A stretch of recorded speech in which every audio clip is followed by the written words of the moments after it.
You know, when we had our scheduling meeting a couple of months ago, and you know, it's when we sift through all of the different invitations that you get in a position like this. And it came up that the community action agencies of Kentucky wanted me to come, and they wanted to give me this award. I looked at what we had to do today, and I said, gosh, I don't know how we can do this. And Mike Hayden, my chief of staff, who's with me today, was the one that brought it up. And after I said that, he looked at me and he said, Governor, I don't think you understood what I said. Let me rephrase it. Kate Hayden wants you to come. I said, well, that's different. Because when Kate asked, not only does her dad jump, but I jump. You've got a great person that works there over here in Kate, and I know that all of you that work with these agencies do a fantastic job, and I want to thank you for that. I'm also very proud and very honored to come here today to accept this 2012 Partnering for Success Award from Community Action Kentucky. While one doesn't get into these jobs to get awards, it does confirm the facts about what is important to this administration and what we have worked so hard on for the last 4.5 years. You know, for about 3 decades ago, a fellow that I loved, and I'm sure that those of you who are old enough loved also, Hubert Humphrey. He challenged us to uphold what he called the moral test of government. In his words, how that government treated those in the dawn of life, the children, those who are in the twilight of life, the elderly, those who are in the shadows of life, the sick, the needy, the handicapped. We all know that vulnerable populations need a helping hand. That's why you're here. Unfortunately, in the Commonwealth of Kentucky, over the last 5 or 6 years, we've dramatically increased the number of people who have suddenly found themselves to be financially vulnerable. And those aren't just the old or the sick.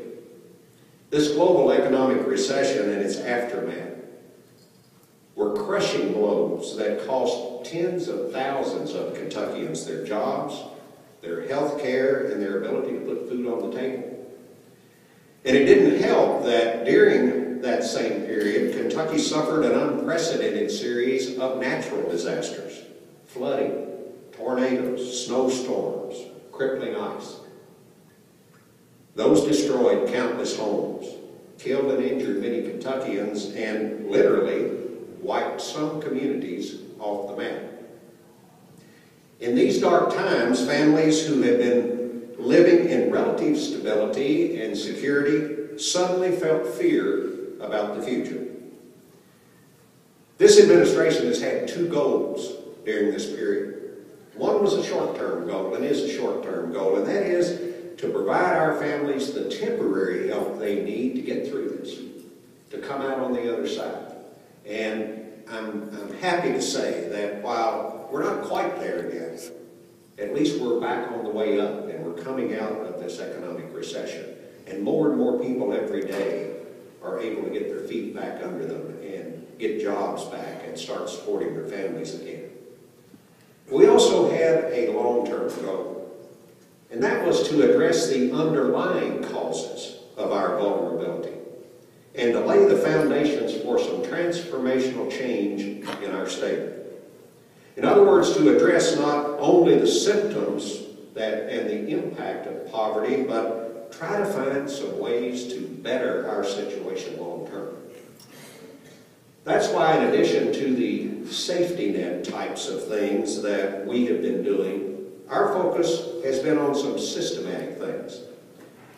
Things like creating jobs, getting our people back to work, finding health care for children by tracking down those that are eligible for K-CHIP. And as you know, we've been successful in identifying and getting about 50,000 or so additional children on those K-CHIP rolls. expanding dental care in some of our impoverished areas, getting more children off to a better start academically by fostering kindergarten readiness, and by improving our job training with some widespread reforms in career and technical education in the Commonwealth. You know, we've made quite a bit of progress in many of those areas, but there is so much more to be done. And I'll tell you this, none of this progress to date would have been possible, and no movement forward in the future will be possible without the partnerships that we have built with groups like Community Action Kentucky. Government can't do it all.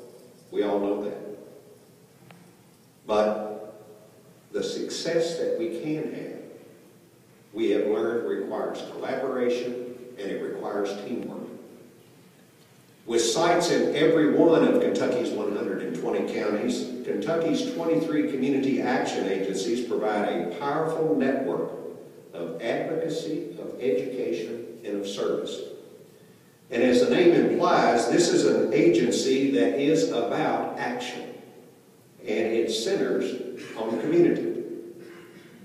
The states work closely with Community Action on a number of initiatives, and I know you're well aware of that. Promoting the Earned Income Tax Credit. What a benefit that is to so many of our people. Helping families recover from those devastating March 2nd tornadoes that caused such significant damage. Helping senior citizens maintain their independence. Fighting predatory lending practices. Helping homeowners with their utility bills through our LIHEAP program.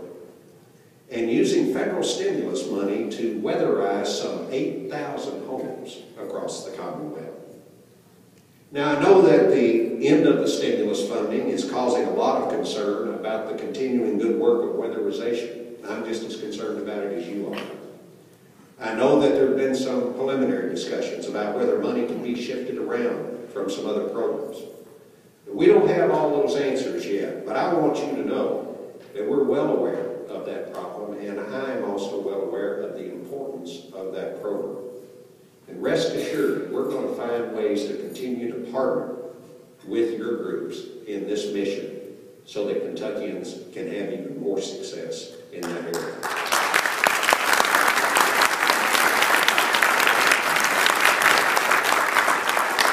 Rob, I want to thank you and all of the people in this room for the great work that you do, and all of the teams you have all over this state for the work that they do. You truly make Kentucky a compassionate place. And that's what Hubert Humphrey was talking about. A place where our children, where our elderly, where our sick, where those in need, where our young people can get what they need to have a successful life and have a quality of life that we want for all. Thank you all very much for this award. I truly appreciate it.